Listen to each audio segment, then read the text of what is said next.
Salut à toutes et à tous, j'espère que vous êtes super en forme aujourd'hui. Ici c'est Mike Logoville, ce dresseur de codes. Alors aujourd'hui, j'aimerais qu'on puisse revenir sur cette notion de type de variable. On va parler aujourd'hui des valeurs maximales et minimales réellement possibles pour chaque type en langage C. Puisque suivant votre programme, vous pourriez avoir besoin d'utiliser ces valeurs maximales et minimales là. Peut-être, je sais pas, pour définir une certaine plage de valeur, ou bien ne pas avoir des problèmes de ce que l'on appelle un overflow, c'est-à-dire dépassement de capacité. D'accord? Alors, le problème, c'est que suivant votre système d'exploitation, suivant votre machine, ces valeurs-là peuvent changer.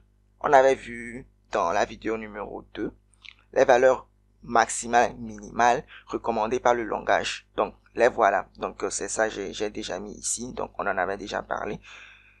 Mais, puisque ces valeurs-là peuvent changer suivant le système d'exploitation, ok, ou bien suivant la machine, il serait vraiment fastidieux de se mettre à chercher quelle est la valeur maximale pour un int, quelle est la valeur minimale pour un int, pour un float, ou bien pour un double, etc., ou bien pour un long.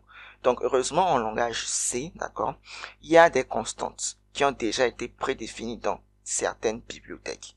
Vous vous rappelez ce que c'est qu'une constante? Une constante, c'est une sorte de variable dont la valeur ne change jamais par un processus d'affectation. Ok? Alors, pourquoi pas, je vais vous montrer, j'ai créé un fichier pour les types comme long, int, et short et char, qui se trouve dans leur constante se trouve dans une bibliothèque qui s'appelle limit.h. Donc, par exemple, pour char, voici la constante pour la valeur minimale des valeurs, ok, la valeur minimale des possibles, d'accord. Donc, pour la connaître, c'est ça.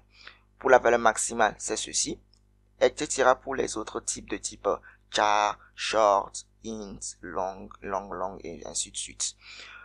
Pour les flottants, leur constante se trouve dans une autre bibliothèque. Cette bibliothèque s'appelle comment? Float.h. C'est assez intuitif. Donc, pour le float, la valeur minimale, donc pour la connaître, c'est cette constante FLT min, et la valeur maximale FLT max, d'accord? Ok. Maintenant, on va pourquoi pas illustrer tout ceci, on va connaître, suivant moi mon système d'exploitation, ici je suis sous Windows, ok? Je suis sous Windows. On va pourquoi pas connaître ces valeurs. Donc rapidement, je vais créer le fichier limite type.c, faites comme moi.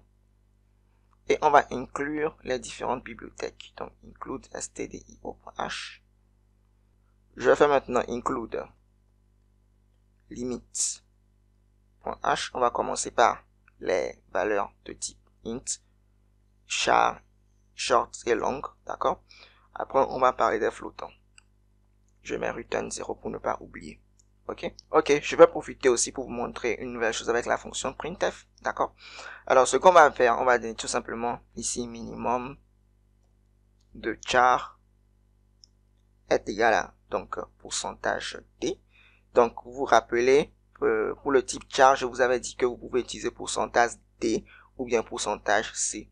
Donc, si vous utilisez pourcentage d, ça va utiliser tout simplement le code ASCII du caractère. Ok, donc je vais mettre minimum de char égale pourcentage d. Après, je mets maximum de char égale pourcentage d. Vous voyez? Donc ici, j'ai utilisé deux fois le pourcentage d, comme ceci. Donc, ce que je vais faire, je vais mettre la virgule et je vais mettre tout simplement d'abord schar underscore min pour dire ceci sera ce schar underscore min sera remplacé par ce pourcentage d. Après, pour ce deuxième pourcentage d, je vais tout simplement mettre encore virgule et je vais mettre schar underscore max. Donc, ce qui va se passer, c'est que ça va remplacer ce schar min par ce pourcentage d et ce schar max par ce pourcentage d. On va pourquoi pas le tester. C'est all. Je vais compiler. Ici, je suis sur Visual Studio Code. Je vais compiler en ligne de commande. Ceux qui sont sur Dev C++, vous avez tout simplement à cliquer sur le bouton de compilation et à exécuter. Si vous ne savez pas comment le faire, veuillez revoir mes précédentes vidéos. Par exemple, la vidéo numéro 6, ou bien oui. où j'ai compilé et exécuté sous dev C++. Alors, on va rapidement faire ici limite underscore type .c -o -o et puis je mets tout simplement programme. Et maintenant, j'exécute. Vous voyez ce qui s'est passé. Minimum de char égale moins 128, maximum de char égale 127. Alors, on va pourquoi pas faire la même chose pour tous les autres types. Voilà. Donc, j'ai fait la même chose pour tous les autres types de type int, long, shorts, etc. D'accord? Donc, voilà. Donc, ici, j'ai mis les formats pour chaque type. D'accord? J'ai mis les formats pour chaque type. Si vous avez oublié, donc je vous remontre ici les différents formats. Je vais après mettre ce fichier en description pour que vous puissiez le télécharger chez vous et vous en servir. Ok? Maintenant, je vais, pourquoi pas encore sauvegarder, compiler et exécuter. Sauvegarde, je compile et j'exécute. Vous voyez? Je vais faire comme ceci. Vous voyez, là, on dispose des valeurs minimales et maximales pour chaque type. Le long, enceinte, long, enceinte, long. Vous voyez, ce enceinte, long, c'est vraiment un nombre vraiment très colossal. Maintenant, on va passer, pourquoi pas, aux flottants. Donc, pour les flottants, je vais faire tout simplement include float.h. Et maintenant, ce que je vais faire la même chose aussi. Ok? Alors que, bon, pour les flottants, il y a deux manières de procéder.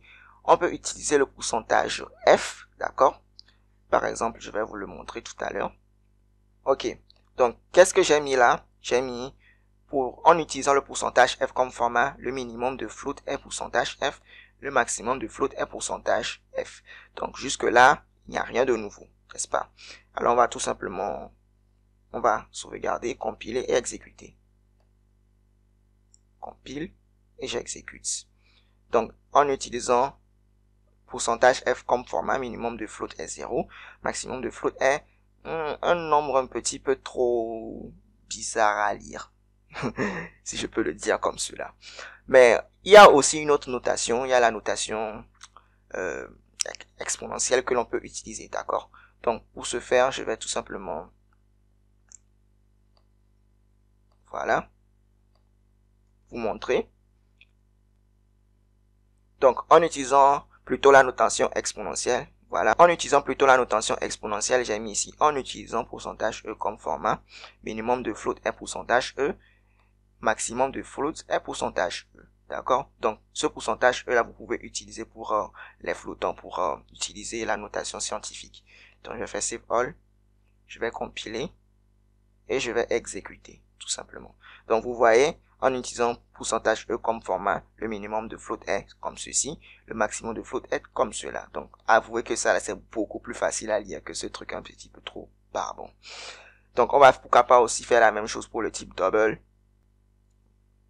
Et voilà, donc pour le double, j'ai mis ici en utilisant pourcentage F comme format, minimum de double est pourcentage F, maximal de double est pourcentage F et ainsi de suite.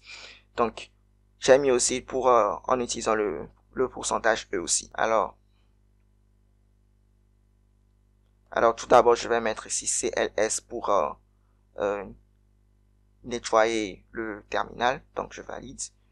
Donc, je n'ai plus rien. À présent, qu'est-ce que je vais faire? Je vais tout simplement sauvegarder tout. Je vais ensuite compiler comme ceci. Puis, je vais exécuter comme ceci. Et vous voyez que pour le double, en utilisant le pourcentage F comme format, le minimum de double est toujours 0, le maximum de double est, et ça c'est vraiment un nombre vraiment très grand. Par contre, bon, avec le pourcentage E comme format, on a quelque chose de beaucoup plus parlant, beaucoup plus intéressant, beaucoup plus intuitif à utiliser. Donc ceci, vous voyez, c'est ce qui se passe sous Windows. Tentons de voir qu'est-ce qui se passe par exemple sur Ubuntu, d'accord? Donc, vous pouvez voir actuellement, je suis sur Ubuntu, ok. Je vais ouvrir Visual Studio Code. J'ai réécrit le même code que sous Windows. Donc, je vais juste tout simplement maintenant compiler. Donc, je fais gcc limite_type.c-o programme, ok.